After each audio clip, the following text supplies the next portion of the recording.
सो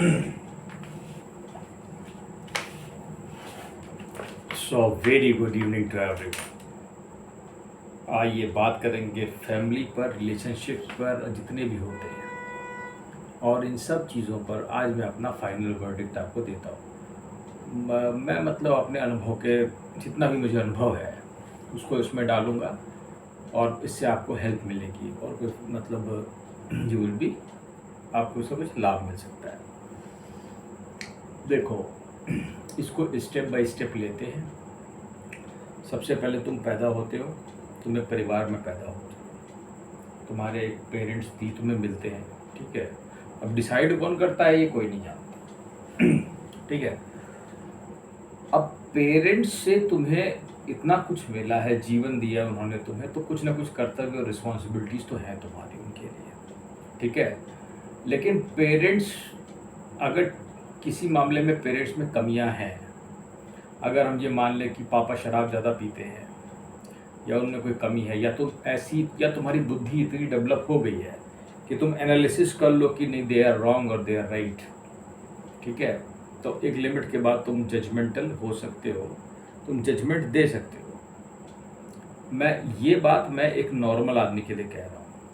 जैसे मान लो अगर तुम्हें लगता है कि घर में हर समय कलह है और कारण कुछ है कि पेरेंट्स से बन नहीं रही है, तो तुम उनसे सेपरेट हो सकते हो। मैं ये नहीं कह रहा तुम उनसे चिपके रहो, मेरी बात ध्यान से सुनना। ये एक सामान्य आदमी के लिए है। या तुम कुछ ऐसे डिस्टेंस बना के रखो कि मतलब दोनों तरफ से चलता रहे, बिकॉज उनकी एज जब बढ़ती है तो पेरेंट्स के साथ रहना थोड़ा मुश्किल होता है। वो तुम्हारे साथ भी होगा, जब तुम्हारी एज ज़्यादा हो जाएगी तो तुम कुछ अजीब तरीके से सोचोगे या तुम्हारी जो चीज़ें हैं वो किसी के समझ में नहीं आएंगी। लेकिन मैं उनके लिए कह रहा हूँ जहाँ पे बहुत ज़्यादा अंतर, लड़ाइयाँ घर में हो रही हैं या बहुत ज़्यादा कलह मच रही है। लेकिन अगर तुम्हें जीवन के सार को समझना है, अगर तुम स्वयं को जानना है और तुम्हें आध्यात्म में तुम जा रहे हो, तो तुम वहीं रुको। जिस घर में लड़ाई हो रही है, जहाँ कलह हो रहा है, जहाँ पे कुछ ना कुछ तुम्हें रोज कहा जा रहा है, जहाँ तुम्हें बातें चुभ रही हैं, वो तुम्हारे लिए वरदान है, मैं तुमसे कहता हूँ। कारण है कि तुम उससे जीवन का सार निकालोगे। तुम कहीं जाओगे, नई जगह बसोगे, छोड़ करके तुम अपनी ऊर्जा लगाओगे, समय लगाओगे। वो ऊर्जा समय तुम वहाँ रहते हुए देखने और सुनने में लगा सकते हो।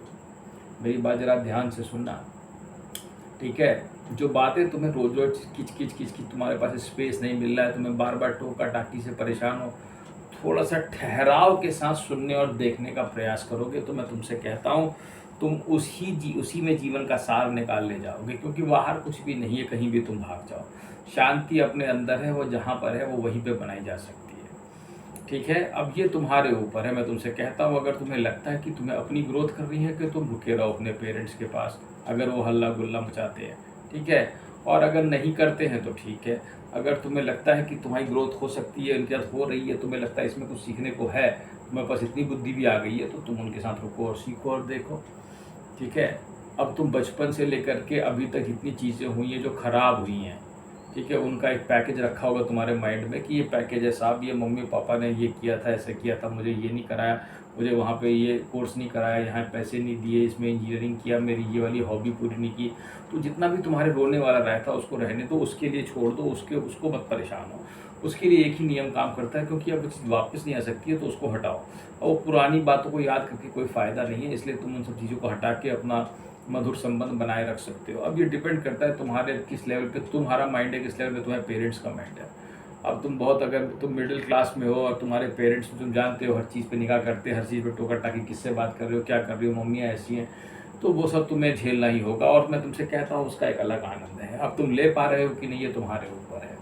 ये तुम मानते हो कि जीवन में कुछ लोगों को बाद में कमी महसूस होती है, हमने ये वाले कपड़े नहीं पहने जब हम छोटे थे, हमने ये नहीं किया, हमें ऐसी वाली गाड़ी नहीं मिली, हमें साइकिल टाइम पे नहीं मिली, हमें ये वाली बाइक उस समय मिल जाती तो ऐसा होता है। ये सब जीवन में चलता रहेगा। मैं तुमसे कहता हूँ तुम इसके लिए परेशान मत हो कि तुम्हें क्या मिला क्या नहीं मिला, तुम्हारे पास जो है तुम उसे देखो, ठीक है। ये सबके जीवन में है, ये यहाँ का नियम ही लगता है। ऐसा मालूम होता है कि यहाँ पे चीज़ें तभी मिलती है जब आप उस चीज़ में इंटरेस्ट ही खो देते हैं, ठीक है। मान लीजिए हमें एक गाड़ी लेनी थी, जब हम इंटर में थे तो हमें इस चीज़ का शौक था, मोटरसाइकिल चलाने का, हमें नहीं मिली उस समय, तो हम बाद में मिल गई, तो हमें उसका कोई मतलब नहीं रहा, लेकिन वो मिल गई।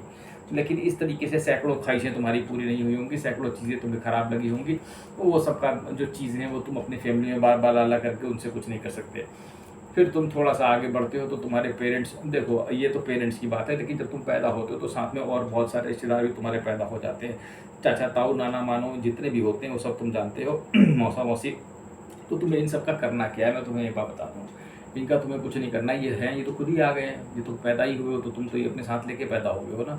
मतलब समझो, मतलब ये एक बंधन बंधा हुआ है, ठीक है। ना कम ना ज़्यादा यहाँ पे ये नियम काम करता है। ना तो किसी रिश्तेदार के साथ बहुत ज़्यादा चिपको, ना बहुत कम चिपको। मैं तुमसे सीधा हिसाब कहता हूँ, क्योंकि यहाँ पे कोई भी चीज़ परमानेंट तो है नहीं। वो रिश्तेदार तुम्हारे साथ तो रहेगा नहीं, या तुम्हारा कुछ करेगा तो है नहीं। देखो ऐसा है ना, बहुत ज़्यादा और बहुत कम दोनों चीज़ों, सब चीज़ों पर लागू होता है। जहाँ ज़्यादा करोगे वहाँ कम करोगे तो दोनों में प्रॉब्लम है। एक मध्यम दूरी बना के सारे रिश्तेदार, जितने भी रिश्तेदार हैं तुम्हारे, उनसे एक डिस्टेंस होनी चाहिए और एक निकटता भी होनी चाहिए। ये नहीं कि सिर्फ मतलब से बात की, अब थोड़ा प्रेम तो होना ही चाहिए आपस में, ये बात कही जा सकती है। लेकिन बहुत ज़्यादा आसक्ति भी नहीं होनी चाहिए, ये भी कहा जाएगा।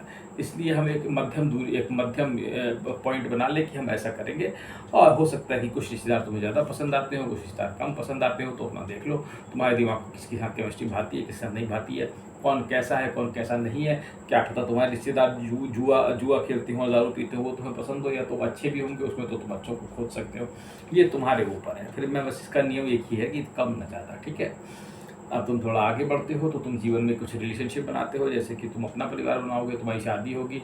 अब तुम एक सवाल बहुत बार बार लोग पूछते रहते हैं, इसको भी मैं तुम्हें बता देता हूँ। शादी जल्दी करनी चाहिए कि देर में करनी चाहिए, मैं शायद पहले भी बता चुका हूँ। मैं तुमसे कहता हूँ, अगर तुम सेटल हो चुके हो जल्दी शादी कर लो, क्योंकि जितनी भी तुम्हारी ख्वाहिशें हैं, जो तुम्हारी कल्पनाएं हैं सेक्स को लेकर के, वो पूरी हो जाएंगी। वो मध्य कल्पनाएं हैं, तो तुम्हारा भ्रम हट जाएगा कि उनमें कितना आनंद भरा हुआ है। अगर इसमें इतना आनंद होता तो पृथ्वी के सभी प्राणी आनंद ही ले रहे होते। मेरे ख्याल से हर घर में बेडरूम में आनंद की एक फुहार बह रही होती और सब लोग आनंद में खिलखिला रहे होते। लेकिन ऐसा कुछ नहीं है, सब जगह झगड़े और लड़ाई, पता नहीं क्या हो रहा है यहाँ पर।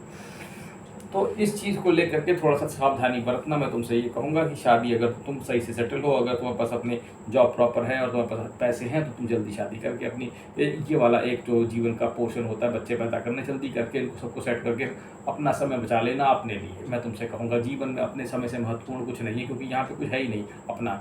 जो तुम्हें अपना बीवी अपना बच्चे लगते हैं, ये सब ऐसे यही रह जाएंगे, ये सब पता नहीं है अपने जीवन भी जिएंगे। बच्चे तो आजकल वैसे भी अपने लिए, मैं तुम्हें पहले बता दे रहा हूँ, वो अपने आएंगे, वो अपना काम करेंगे, अपना चले जाएंगे, अपना सेटल हो जाएंगे।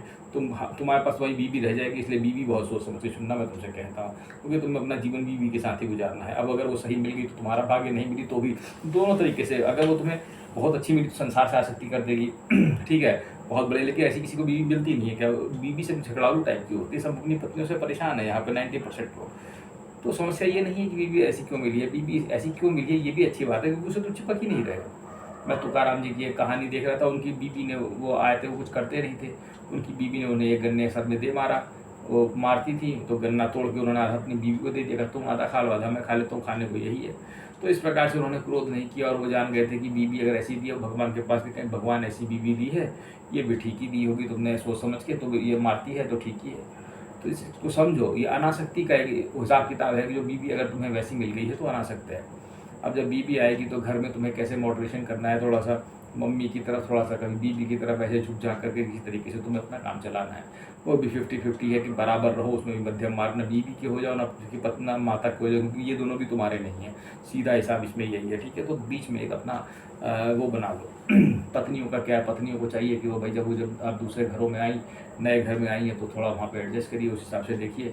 अगर आपकी समझ में आ रहा है ठीक है, नहीं समझ में आ रहा है, बहुत पढ़े लिखिए, तब भी समझिए, हर चीज़ को समझिए। जीवन का मतलब ही एडजस्टमेंट है, और इसी एडजस्टमेंट में ही अपने जीवन का सार निकाल लीजिए। तकलीफें यहाँ बहुत सारी है, मैं तो आपसे कहता हूँ, यहाँ कोई अंत नहीं है। यहाँ आप कहीं भी रह जाएँ, आप स्वर्ग विमान में बैठ जाएँ, आप स्वर्ग में बैठी हो, तब भी वहाँ पर समस्या है। इसलिए अब आपको समस्याएं हर जगह सामना करना पड़ेगा। तो इस तरीके से आप एक बैलेंस बना करके अपनी लाइफ का चला सकते हैं। अब देखिए, तो ये तो है कि कैसे आप फैमिली के साथ, पेरेंट्स के साथ डील करिए, ठीक है।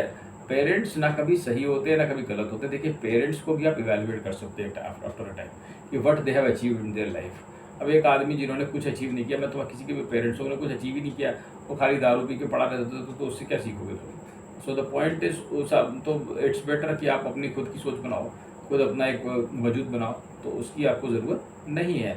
आप जान रहे हो कि वहाँ पे समस्या उन्होंने की है, उन्होंने डिसीजन गलत लिए या वो डिसीजन ले ही नहीं पाते हैं। तो पेरेंट्स की कमी निकालने के बजाय उनसे जो चीज़ उनकी कमियाँ हैं, उनसे सीख करके आप आगे बढ़ सकते हैं, ठीक है। हर समय किसी की कमी बताना कि मम्मी तो मैं ये नहीं है, ये नहीं है, इससे कोई फ़ायदा थोड़ी ना। वो अपनी जीवन जी चुके हैं, आप समझने का प्रयास करिए, वो नहीं बदलने वाले, आप कितनी भी कोशिश कर लीजिए। ये तो मैं आपको पहले बता दे रहा हूँ। किसी को बदलने की कोशिश तो करते, चाहे वो माँ हो चाहे बाप हो, आप नहीं बदल पाएंगे, इट्स इम्पॉसिबल। अपने को चेंज करके उसी हिसाब से एडजस्ट करिए, इन्वायरमेंट के हिसाब से बढ़िया पढ़ाई करिए और आगे निकलिए। बाकी रिश्तेदारों के साथ मैंने आपको बता ही दिया है, न ज़्यादा न कम रखिए, बिल्कुल आनंद में बीच बीच में बना के रखिए, ठीक है।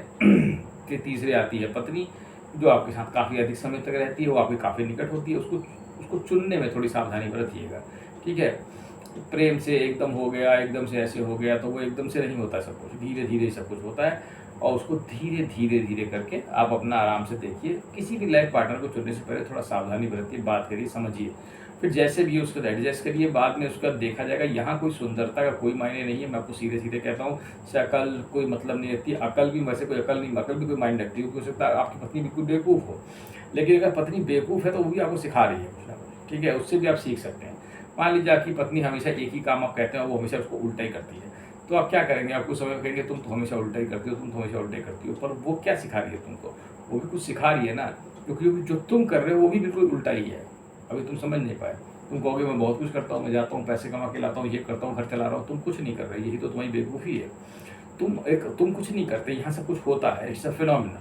वो तुम्हें जो मिला है, जो हो रहा है, वो होना ही है, उसे तुम बदल ही नहीं सकते, मैं तुमसे कहता हूँ। इसलिए थोड़ा सावधानी बरतने की ज़रूरत है इस चीज़ की। जरा मेरी बहुत भारी बात है, इस बात को ज़रा बारीकी समझ लेना, ठीक है। कि ये जो है it's a very very difficult talk, but I am telling you, जिस दिन तुम ये समझ जाओगे कि तुम कुछ नहीं करते और ये हो रहा है, बीवी बच्चे अपने आप से हो रहे हैं, ये अपने आप ही पल रहे हैं, ये अपने आप ही सब हो रहा है, तो यू नीड नॉट कंप्लेन, आपकी सारी शिकायतें जो है ख़त्म हो जाती हैं, समझ रहे हैं। इस तरीके से अब जहाँ तक और रिलेशनशिप की बात कर लेते हैं, फ्रेंड्स की बात कर लेते हैं। देखो, जीवन में 2-3 अच्छे मित्र तो आपके होने ही चाहिए। सबसे अच्छे मित्र आप स्वयं के हो सकते हैं, मैं आपको सीधे बता देता हूँ। अगर आप स्वयं के अच्छे मित्र हैं तो आप कुछ करने की ज़रूरत नहीं है। जीवन में कुछ चीज़ें आपकी महत्वपूर्ण हैं, मैं आपसे कह देता हूँ, जिसमें एक संगीत है। अगर आप संगीत के प्रेमी हैं तो ज़रूरी है कि आप संगीत सुनें, क्योंकि संगीत ही भगवान के निकटस्थ है, मैं आपसे कहता हूँ। वैसे तो रिलेशनशिप की बात कर रहा हूँ, लेकिन संगीत की मैं बात कर लेता हूँ, कुछ अच्छी किताबों की भी बात कर लेता हूँ, और कुछ अच्छा खाने की बात कर लेता हूँ। ये 3 चीज़ें बहुत अच्छे से आती है जीवन बिताने के लिए। खैर, इस पर मैं एक वीडियो बनाता हूँ। फिलहाल मैं तुमसे फिर से फ्रेंड्स की बात करता हूँ। अपने फ्रेंड्स को जब भी चुनना, बहुत सावधानी के साथ चुनना, क्योंकि वो तुम्हारे साथ हमेशा रहेंगे, उनका असर तुम पर पड़ता है, ऐसा नहीं है कि नहीं पड़ता है, इम्पैक्ट जरूर आता है, क्योंकि तुम जिसके साथ रहते हो उसका इम्पैक्ट तुम पर धीरे धीरे पड़ता है। तो अपने मित्रों को चुनने में थोड़ी सावधानी अवश्य बरतना जीवन में, क्योंकि ये ज़रूरी है तुम अच्छे मित्र चुनो, ठीक है। भले ही वो कम हो, मैं तुमसे यही कहता हूँ, भले ही वो कम हो, लेकिन बहुत ही अच्छे हो, मतलब क्लास हो, मैं तुमसे कहता हूँ, ठीक है। उनकी एक क्लास हो, इट्स इम्पॉर्टेंट। वो सोचते तुम्हारे जैसे, सबसे बड़ी चीज़ सोच देख लो। वो ऐसे ही तो नहीं है कि वो बस 4 आने के दोस्त हैं या 50 पैसे के दोस्त हैं, कि तुमसे बस पैसे चाहिए, ये चाहिए, या मतलब भैया उनका कुछ आगे विजन भी है, अगर उन्हें दिख रहा है।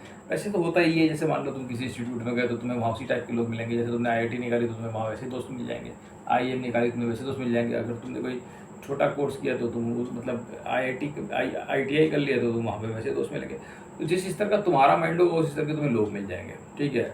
It's a very natural phenomena, लेकिन उसमें भी तुम्हें छांटना पड़ेगा, मैं तुमसे ये कहता हूँ, ठीक है ना। मिलेंगे तो वही, जैसे मान लो किसी का एक मेंटल स्तर है, तो उसके मेंटल स्तर के लोग मिलेंगे। जैसे मान लो मैं अपनी बात करूँ, मेरे मेंटल स्तर का आदमी पृथ्वी में नहीं है, सीधी बात, मोटी मोटी बात नहीं, इसमें कोई लॉजिक, कोई एरोगेंसी नहीं है, कोई ईगो नहीं है, ये बिल्कुल फैक्ट है कि मुझे समझने वाला कोई आदमी नहीं मिल सकता।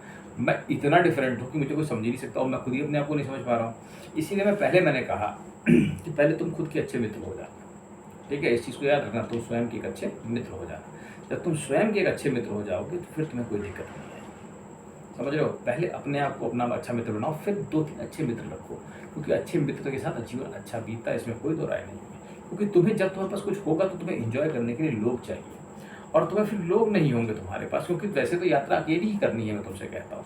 ये बात तो जीवन में याद गांठ बांध दो, यात्रा तुम्हारी अकेले की है, लेकिन फिर भी अगर तुम्हें खूबसूरत साथी मिल जाए तो बुराई क्या है। वैसे मान लो मैं बिल्कुल अकेले रहता हूँ, अपने पेरेंट्स के साथ रहता हूँ, लेकिन मेरा ये जीवन है, बस मैं इसे ऐसे ही मानता हूँ। मैं इस जीवन को ऐसे मानता हूँ कि ये ऐसा ही है, ये बनाया ही ऐसा गया है, तो इसे कोई बदल नहीं सकता। मुझे कोई शिकायत भी नहीं है इससे, मैं तो इसमें प्रसन्न रहता हूँ। लेकिन तुम्हारे लिए ये समस्या हो सकती है, क्योंकि तुम अकेले जीने के आदी नहीं हो, ठीक है। तो इस चीज़ को थोड़ा सा समझ लेना कि तुम्हें किस चीज़ की आवश्यकता है। तो मित्र रख लेना, मैं तुमसे कहूँगा एक तो, अगर बन पाते हैं तो, अगर वो रुक पाते हैं तो, और वो अगर खूबसूरत है तो। ये जितने किस्म के रिलेशनशिप यहाँ संसार में है, वो ये तुम समझिए, उतने मैंने तुम्हें डिस्क्राइब कर दिए, पैदा होने से लेकर के अपने अपने सिबलिंग्स, अपने भाई बहनों से तो अच्छे संबंध तुम रखो ही रखो। अगर मान लो तुम्हारे भाई बहन है तो you have to be very very sensitive towards them, you know, जितने भी भाई बहन हैं, बिकॉज वो तुम्हें मिले हैं, ठीक है, they have been gifted to you by God. तो जितने भी भाई हों बहन हों, उनसे आप अपना एक अच्छा रिलेशनशिप रखिए, उनसे मैनेज करिए। अब वो चीज़ हर चीज़ में लागू होती है, जहाँ पे अगर if you think that they are, अगर कोई चीज़ एट पार आपके बियॉन्ड आपके माइंड के बाहर जा रही है, तो आप उसको इसको छोड़ने में बिल्कुल तैयार रहिए।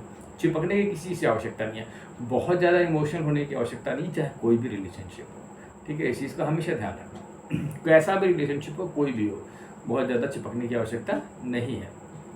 तो इस तरीके से मैंने तुम्हें अपनी बातें बताई, अपना अनुभव बताया जीवन में रिलेशनशिप्स के बारे में, फैमिली, इन सब चीज़ों के लिए। आप वीडियो देखने के लिए धन्यवाद।